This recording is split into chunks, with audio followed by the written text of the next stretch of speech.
네, 북미 간의 갈등은 조금 잦아들었는데 오늘 한미 양국이 예정대로 을지 프리덤 가디언 UFG 훈련을 시작했습니다. 이재명 차장, 먼저 UFG 훈련 어떤 훈련이고 어떻게 진행되는지 좀 설명해 주시죠. 예, 오늘부터 시작됩니다. 여러 하루 동안 31일까지, 이달 말일까지 이제 UFG 훈련을 시작하는데요. 이 훈련은 기본적으로 북한의 전반적, 그러니까 핵무기라든지 미사일이라든지 이런 남침을 가정에서 우리나라가 다시 방어하는 그런 훈련이 주로 이루어지고 있습니다. 그리고 이 훈련 이름 자체가 을지 프리덤 가디언입니다. 을지 은덕 장군 잘 아시죠? 그렇죠. 612년도에 수나라가 고구려를 침략했을 때 방어해서 30만 대군을 물리쳤던 그 장군이죠. 네. 그 장군의 이름을 따서 북한의 어떤 도발에도 완벽하게 방어한다. 이런 이름으로 해서 을지 프리덤 가디언 훈련이다. 이렇게 이름을 짓고 있습니다. 그렇군요. 이 방어를 위한 훈련이다. 그래서 이 각종 무기가 동원되는 게 아니고 워게임, 말하자면 컴퓨터로 시뮬레이션을 해가면서 작전을 점검하고 훈련이 아마 이렇게 이루어지는 모양이군요. 그렇습니다. 어떻습니까? 네. 예, 지휘소 통제를 많이 하는 거죠. 그러니까 네. 지휘부들이 어떻게 해서 북한의 공격에 대해서 어떻게 이제 밀고 다시 올라갈지 이런 것들에 대해서 이제 말씀하신 것처럼 주로 워게임을 주로 하는 그런 훈련입니다. 네. 네, 을지 훈련이 옛날에는 북한군이 남침을 하면은 일단 휴전선까지 격퇴하는 게 이제 연습을 했었어요. 네. 그다음에 또 이제 세월이 지나면서 어떻게 됐냐면은 북한군이 남침하면은 일단 압록강, 동안강까지 밀고 올라가는 것도 이제 계획을 세웠었습니다. 네. 그런데 최근 들어서는 거기다 더해서 북한의 핵미사일 기지를 파괴를 하고 그다음에 김정은을 참수작전을 하고 하는 작게 501호 개념이 더 들어갔기 때문에 시대에 따라서 계속 발전해 왔기 때문에 그렇군요. 지금 성격이 많이 변해 있습니다. 네.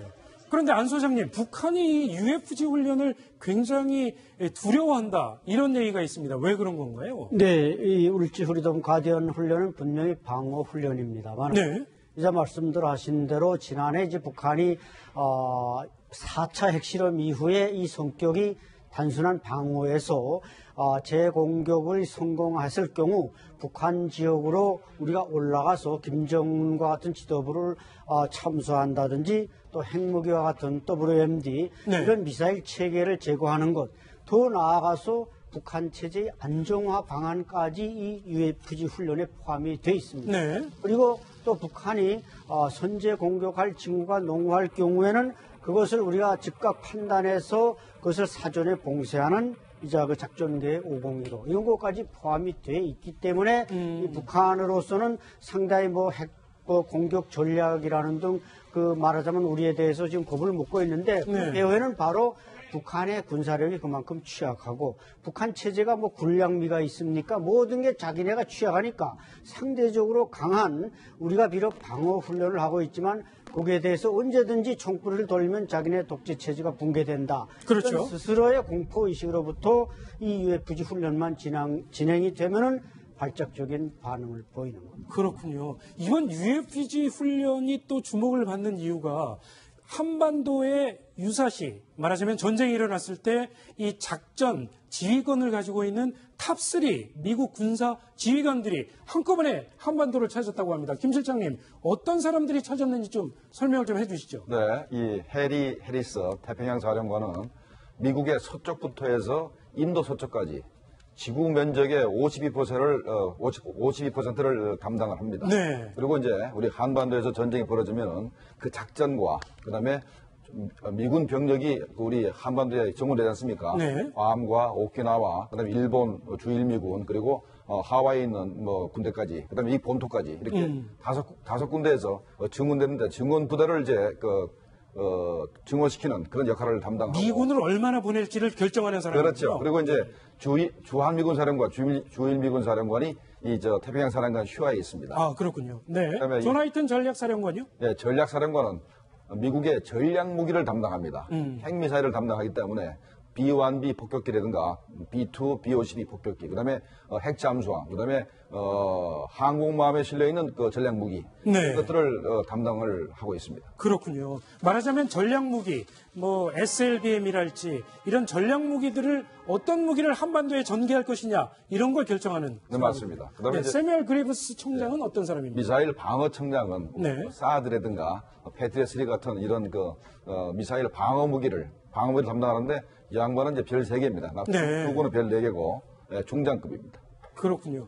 이번 훈련에서 미군이 한 7,500명을 작년보다 적게 보낸다고 해서 이게 혹시 갈등 관계를 빚었던 북한을 염두에 둔 결정 아니냐 이런 분석이 있었는데요. 이렇게 3명의 최고 사령관들이 이렇게 한꺼번에 한국을 찾았다고 하면 북한에 던지는 메시지가 또 좀 남다를 것 같습니다. 그렇습니다. 3명의 최고의 사령관들이죠. 그러니까 이 북한과 전쟁이 났을 때 가장 앞장서서 하여튼 주한 미군, 그러니까 연합군을 통솔할 3명의 지휘관을 한국에 보냈다는 자체가 네. 북한의 굉장히 강력한 메시지입니다. 그러니까 UFG마다 북한의 도발 움직임이 있기 때문에 절대 어떠한 도발도 용납하지 않겠다. 분명 강한 메시지를 보낸 건 틀림없는 사실입니다. 다만 이번에는 주한미군의 참여 인원수는 줄어들었습니다. 예. 한 지난해보다 7,500명도 감소해서요. 17,500명도가 참여를 하는데요. 예. 그 인원 감소에 대해서 미군 측은 전혀 훈련이 축소된 게 아니다. 아까 말한 것처럼 방어 위주의 지휘소 훈련을 하기 때문에 많은 인원의 참여가 필요 없었기 때문에 훈련 인원을 줄인 것이지 이번에 지금 북한과의 상황을 심각하게 보지 않거나 이런 것이 아니다. 이런 얘기를 하고 있습니다. 네. 지난해보다 7,500명이 감소한 것은 우리 주한미군의 참여가 떨어졌기 때문에 그런 건데 실제로 외부에서 들어온 병력 숫자는 500명이 더 늘어났습니다. 아, 그래요? 3,000명이 늘어났기 때문에 총 3,000명이고 500명이 늘어났기 때문에 연습이 축소된 게 아니고 네. 이 훈련의 성격은 이 지휘관들, 그다음에 지휘참모들 이런 사람들이 앞으로 전쟁이 벌어지면은 어떻게 전쟁을 수행할 것인가 하는 것을 직접 현지에 와서 연습을 한 것이기 때문에 네.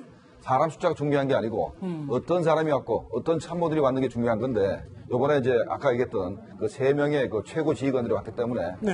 굉장히 그 비중이 높고 실제적인 훈련이 된다고 생각을 합니다. 그렇군요. 그런데 이달 초만 해도 핵 추진 항공모함 2척이 한반도로 전개가 될 것이다. 그렇게 예상이 됐었는데 취소가 됐다. 이런 것 역시 미국이 좀 북한의 눈치를 보는 것 아니냐 이렇게 해석하는 사람들도 있습니다. 어떻게 봐야 됩니까? 작년에도 네.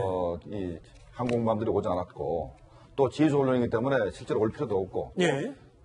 금년 봄에 항모가 3척이나 한반도 핵에 왔었기 때문에 이 항모를 자꾸 끌어들이는 것 자체가 어떻게 보면 좀 주변 정세도 긴장시키지만은 약발이 좀 떨어졌다. 그래서 그렇군요. 좀 자제를 하는 그런 경향도 있고 네. 또 하나는 미국이 이번 북한에 대해서 충분히 압박을 가했다 보고 북한이 핵 문제 관련해서 태도만 변하면은 대화로 상황을 이렇게 바꾸려고 하는 그런 복선도 깔린 거 아닌가 이렇게 생각이 됩니다. 그렇군요. 안 소장님 어떻게 보십니까? 이번에 이렇게 엇갈린 신호가 나오고 있는 것을 북한은 과연 어떻게 받아들이고 있을까요? 네, 북한이 그 괌 포격에 엄포를 놓고 사실 네. 행동에 옮기지는 못하지 않았습니까?